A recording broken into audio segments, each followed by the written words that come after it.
మనము ఆయనతో కూడా అన్యోన్య సహవాసం గలవారమైతే అప్పుడే ఆయన రక్తం అనేది మనలను ప్రతి పాపము నుంచి విడుదల చేస్తుంది. ఆయనతో ఉండాల్సింది ఏంటిది? అన్యోన్య సహవాసం, అన్యోన్య సహవాసం. కానీ ఈ దినాల్లో అసలు ఇది ప్రార్థన జీవితమే కొరబడిపోతూ ఉంది క్రైస్తవుల్లో. మీకు చూడండి, ఇంకా ఈ ఫోన్లు వచ్చిన తర్వాత, ఈ టీవీలు వచ్చిన తర్వాత ఉదయం లేవటం ప్రార్థన చేస్తావో లేదో తెలియదు కానీ ముందు టీవీ పెడతావు, లేదా ప్రార్థన చేస్తావో లేదో తెలియదు కానీ లేకపోతే ఫోన్ చూస్తావు.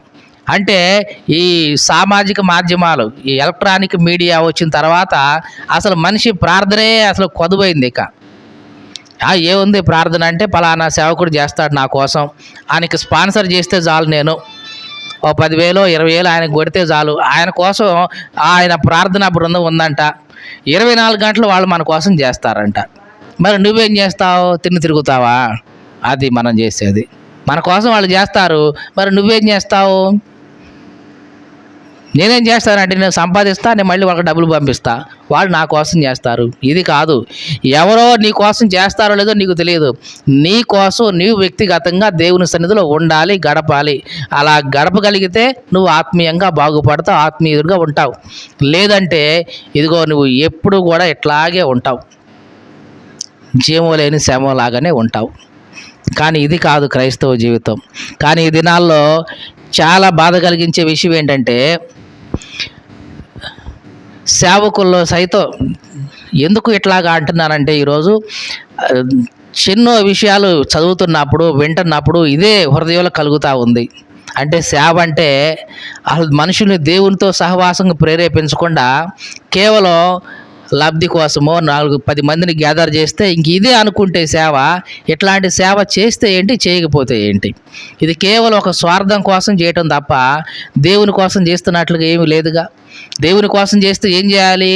ఆ వస్తున్న 2 కానీ 3 కానీ ఏం చేయాలి? దేవునితో కనెక్షన్ చేసి నువ్వు వదిలేయాలి.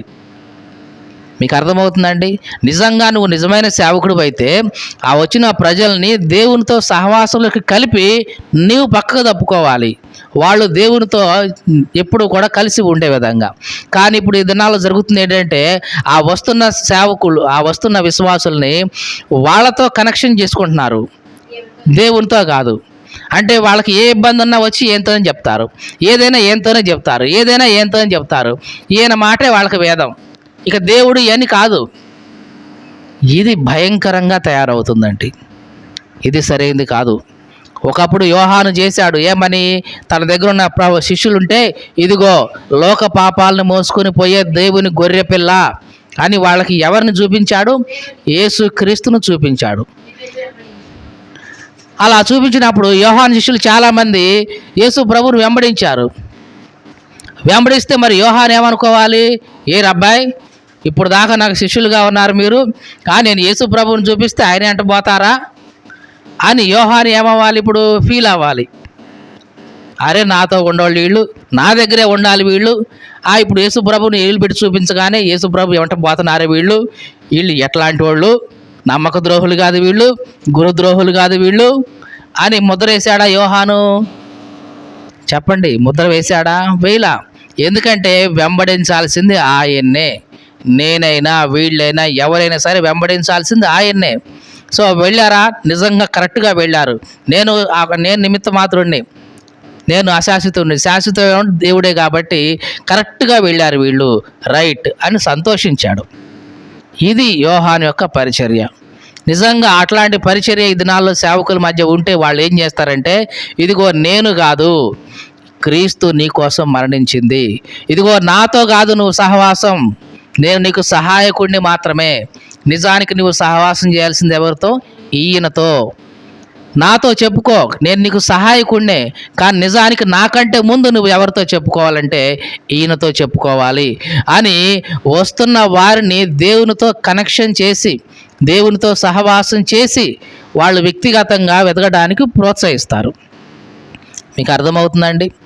దేవునితో నువ్వు సహవాసం చేస్తే నువ్వు వ్యక్తిగతంగా ఎదుగుతావు, నీ జీవితంలోకి దేవుని యొక్క జీవం వస్తుంది. ఇది ఎట్లాంటిదంటే, యేసు క్రీస్తు జీవపు ఓట అయితే ఆ వస్తున్న ప్రతి వ్యక్తి ఏమవ్వాలి? ఆ జీవపు ఊటతో కనెక్షన్ అవ్వాలి. అప్పుడు ఆయనలో ఉన్న జీవం వాళ్ళ జీవితాల్లోకి ప్రవేశిస్తుంది. కానీ ఈ దినాల్లో సేవకులు ఎట్లా తయారయ్యారంటే, వాళ్ళు దేవునితో కాదు, మాతో ముందు కనెక్షన్ ఉండాలి,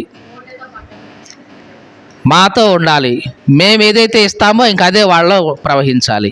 మంచి ఇస్తే మంచి ప్రవహిస్తుంది, స్వార్థం ఇస్తే స్వార్థమే ప్రవహిస్తుంది. అంటే నన్ను కాకుండా వీళ్ళు ఎవరి దగ్గరికి పోకూడదు, ఏదైనా ఉంటే నా అండర్లోనే ఉండాలి, నేను చెప్పినట్లుగానే వినాలి. ఇట్లాంటి ఇది ఉన్నంత కాలం ఆ కనెక్షన్ దేవునితో ఉండదు, సేవకుడితో మాత్రమే ఉంటుంది. అప్పుడు దేవుని యొక్క జీవం వాళ్ళకి ఎప్పటికీ వెళ్ళదు. మీకు అర్థమైందా ఈ మాట? నువ్వు ఉండాల్సిన కనెక్షన్ ఎవరితో? దేవునితో. ఆ దేవునితో ఉన్న కనెక్షన్ ఉంటే జీవపు ఓట నీలోకి వస్తుంది. ఇప్పుడు దేవునితో కనెక్షన్ పెట్టా, మధ్యలో నేను వచ్చి అడ్డుపడి ఇదిగో నా దగ్గరే ఉండు అన్నా అంటే నా దగ్గర నుంచి ఏం వస్తాయి? ఇక అంతవరకే నీకు. దేవుని దగ్గర నుంచి నీకు కనెక్షన్ లేదు కాబట్టి ఏ ప్రవాహం దేవుని దగ్గర నుంచి నీకు రాదు. కానీ ఇది ఎట్లాంటిది? ఇక చివరికి ఏమవుద్ది? నేను అట్లాగూ ఎండిపోతాను, నాతో కనెక్షన్ పెట్టుకున్నావు, నువ్వు కూడా ఏం చేస్తావు? ఎండిపోతావు. నేను ఆత్మీయంగా ఆడ ఎండిపోతాను, నువ్వు ఆత్మీయంగా ఎండిపోతావు, శుభ్రంగా సంఘం కూడా అంతా ఎండిపోద్ది, చివరికి ఉపయోగం లేకుండా పోతుంది. కాబట్టి సంఘం జీవంతో ఉండాలంటే, నీవు నేను జీవంతో ఉండాలంటే తప్పనిసరిగా మనం ఎవరితో అంటుకట్టబడి ఉండాలి? జీవపు ఓటైన దేవునితో మనం అంటుకట్టబడి ఉండాలి. పాత నిబంధనలో ఉన్న భక్తులందరూ కూడా చేసింది ఇదే. వాళ్ళకి ఇంక ఎవరు లేరు, ఇక డైరెక్ట్గా ఆ జీవపు ఓటైన దేవునితోనే వాళ్ళు సహవాసం చేయడం ప్రారంభించారు. కాబట్టి వాళ్ళు భక్తిగా జీవించగలిగారు. అబ్రహాము కానీ, ఇస్సాకు కానీ, యాకోబు, యోసేపు, మోషే, ఏలియా, హానోకు, వీళ్ళందరూ కూడా అసలు ధర్మశాస్త్రమే లేదు, బుక్కులే లేవు, అప్పుడు గ్రంథాలే లేవు, అయినా అంత భక్తిగా ఉండగలిగారంటే కేవలం దేవునితో సహవాసం. ఆ సహవాసమే ఇప్పుడు దేవుడు నిన్ను నన్ను కోరుకుంటున్నాడు. కానీ ఈ దినాల్లో సహవాసం మిస్ అవుతుంది. ఈ మాటలు వింటున్న ప్రియ సహోదరి సహోదరుడా, నీ జీవితంలో వ్యక్తిగతంగా పరీక్షించుకో, పరిశీలించుకో. రోజులో ఎంత సమయం నువ్వు దేవుని కోసం సహవాసం చేస్తున్నావు? బైబిల్ చదువుతున్నావు, ఇది కాదు. బైబిల్ చదవటం, ప్రార్థన చేసి తర్వాత సంఘ ప్రార్థనలకు వెళ్ళడం, ఇవి కూడికలకు పోవటం, ఇవి కాదు. వ్యక్తిగతంగా నీవు దేవునితో ఎంత సమయం రోజులో గడుపుతున్నావు? 10 నిమిషాల, 15 నిమిషాల? ఎక్కువ సమయం ఎంత నువ్వు ఖాళీగా ఉండగలిగితే అంత దేవునితో నువ్వు గడపాలి. అలా గడపగలిగితే నిజంగా నీ జీవితం చాలా ఆశ్చర్యకరంగా ఉంటుంది. నీ జీవితంలో దేవుని యొక్క జీవం ప్రవహిస్తుంది. ఈ మాట అర్థమైందండి? దేవుని యొక్క జీవం నీ జీవితంలో ప్రవహిస్తుంది. నీవు మీద ఎవరికైనా ప్రార్థన చేస్తే చెయ్యి పెట్టాల్సిన పనిలే. చాలామంది ఏమనుకుంటారు, చెయ్యి పెడితేనేనండి అనేవాళ్ళు ఉన్నారు. లేదు లేదు, నీవు ప్రార్థన చేస్తే, నువ్వు చేసే చిన్న ప్రార్థన ఆ వ్యక్తిలో తప్పనిసరిగా మార్పు తీసుకొస్తుంది. ఎందుకంటే దేవునితో నీవు అంటు కట్టబడి ఉన్నావు కాబట్టి. ఇది నిజంగా క్రైస్తవులుగా మనం చేయాల్సింది. ఇదంతా ఎందుకు చెప్తున్నానంటే, వ్యక్తిగతంగా దేవునితో సహవాసం చేయడమే ప్రాముఖ్యం. ఏ సంఘానికి వెళ్తున్నావు, ఏ పాస్టర్ గారి దగ్గరికి వెళ్తున్నావు, ఎటు వెళ్తున్నావు, అటు వెళ్తున్నామా, ఇది కాదు ప్రాముఖ్యం.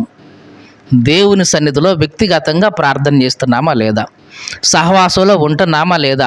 ఇక మనం ఆత్మీయంగా ఎదగడానికి, దేవుని గురించి ఇంకా తెలుసుకోవడం కోసం బైబిల్ చదువుకుంటాం, దాంట్లో ఉన్న విషయాలు చెప్పుకుంటాం. కానీ అన్నిటికంటే ఫర్దర్గా, ఫండమెంటల్గా ఉండాల్సింది ఏంటంటే వ్యక్తిగతంగా సహవాసం. ఏ సంఘానికి వెళ్తున్నావు, ఏ పాస్టర్ గారి దగ్గరికి వెళ్తున్నావు, ఇది కాదు అసలు. ఇది నన్ ఆఫ్ ది మ్యాటర్ అన్నమాట. ఇది పనికిరాని విషయాలు ఇవి. కానీ చాలామంది అసలు పనికిరాని విషయాల గురించి చెబుతుంటారు. ఏ సంఘానికి పోతున్నావమ్మా అనేవాళ్ళు తప్ప, దేవునితో సహవాసంలో ఉంటున్నావా నువ్వు, వ్యక్తిగతంగా ప్రార్థన చేసుకుంటున్నావా నువ్వు అని అడిగేవాళ్ళు తక్కువ. ఏ చర్చికి పోతున్నావు? పలానా చర్చికి. మీ అయ్యగారి పేరేంది? పలానా అయ్యగారు. ఎంతమంది వస్తారు? అంతమంది.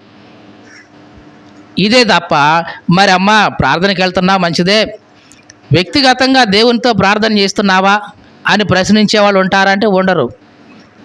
దేవునితో ఏకాంత ప్రార్థన చేసుకుంటున్నావా అనే వాళ్ళు ఉంటారంటే ఉండరు. ఎంతసేపటికి ఆ చర్చి పోతున్నావా, ఈ చర్చి పోతున్నావా అంటే ఎంతసేపటికి వీళ్ళ హృదయం అంతా అటే తిరుగుతుంది తప్ప దేవునితో ఉండే ఆ సహవాసం వైపు వెళ్ళడం లేదు. ఇది భయంకరంగా ఉంది ఈ దినాల్లో. ఈ మాటలు వింటున్న ప్రియ సహోదరి సహోదరుడా, అంత్యకాలం ఇది. సాధ్యమైనంత వరకు నీవు దేవునితో సహవాసం చేయకుండా నిన్ను దూరపరచటమే అపవాది యొక్క ముఖ్య లక్ష్యం. అందుట్లో ఎటువంటి సందేహం లేదు. ఎంత నిన్ను దూరపరచగలిగితే నిన్ను లోకంలోకి అంతగా లాగేయచ్చు. అది అపవాది యొక్క కుయుక్తి. కానీ ఈ దినాల్లో చాలామంది సేవకులే కానివ్వండి, విశ్వాసులే కానివ్వండి, అపవాది యొక్క ఈ తంత్రాన్ని తెలియక దేవునితో సహవాసం పక్కన పెట్టేసి మిగతా సహవాసాలన్నీ చేసుకుంటూ చివరికి చిన్న చిన్నగా లోకంలో కలిసిపోతూ అగ్ని కాస్త చల్లారిపోయి ఎందుకు పనికిరాని వాళ్ళుగా ఉంటున్నారు. చివరికి స్వార్థం ప్రవేశిస్తుంది సంఘంలోనే డబ్బు గురించి బోధలు ప్రవేశిస్తున్నాయి. సంఘంలోనే నువ్వా నేనా అని ఎంచుకునే రాజకీయం ప్రవేశిస్తూ ఉంది. అన్నీ కూడా లోపలికి వచ్చేసినాయి. ఒకప్పుడు సంఘం అంటే ఎట్లా ఉండేదంటే లోకానికి వేరుగా ఉండేది, ప్రత్యేకించబడి ఉండేది, పరిశుద్ధంగా ఉండేది. కానీ ఇప్పుడు సంఘంలోకే అవన్నీ వచ్చేసినాయి. లోకంలో అన్నీ అదే రాజకీయం వచ్చేసింది, అదే తిండి గోల వచ్చేసింది, అదే ఫంక్షన్లు వచ్చేసినాయి. అన్ని సంఘంలోకి చేరి చివరికి సంఘం లోకం తేడా ఏమీ లేకుండా తయారైంది. లోకంలో ఏమి జరుగుతుందో సంఘంలో కూడా అదే జరుగుతుంది. చర్చి లోపల లోకంలో డ్యాన్స్ జరుగుతున్నాయా, ఇక్కడ కూడా మనకి డ్యాన్సులు లేదు. అక్కడ ప్రోగ్రాములు జరుగుతున్నాయా, ఇక్కడ కూడా ప్రోగ్రామ్. అక్కడ స్కిట్లు జరుగుతున్నాయా, ఇక్కడ కూడా స్కిట్లు జరగాలి. లేదు అక్కడ బ్రేక్ డ్యాన్స్ జరుగుతున్నాయా, ఇక్కడ కూడా బ్రేక్ డ్యాన్సులు జరగాలి. అంటే లోకానికి సంఘానికి ఏమీ తేడా లేదు ఇక. కాకపోతే తేడా ఎక్కడంటే వాళ్ళేమో బయట చేసుకుంటున్నారు, మనమేమో మందిరంలో చేసుకుంటున్నాం. ఇంతే తేడా. మిగతాదంతా ఈక్వల్గానే ఉంది. ఇక ఇదంతా కూడా కేవలం క్రైస్తవ్యం కాదు. ఇది క్రైస్తవ్యం కాదు. ఇది భక్తి కాదు. ఇట్లాంటి భక్తి చేసినా ఒకటే, చేయకపోయినా ఒకటే. ఏ ఉపయోగం లేని భక్తి ఇది. కాబట్టి అంత్యకాలంలో మనల్ని మనం పరీక్షించుకుందాం.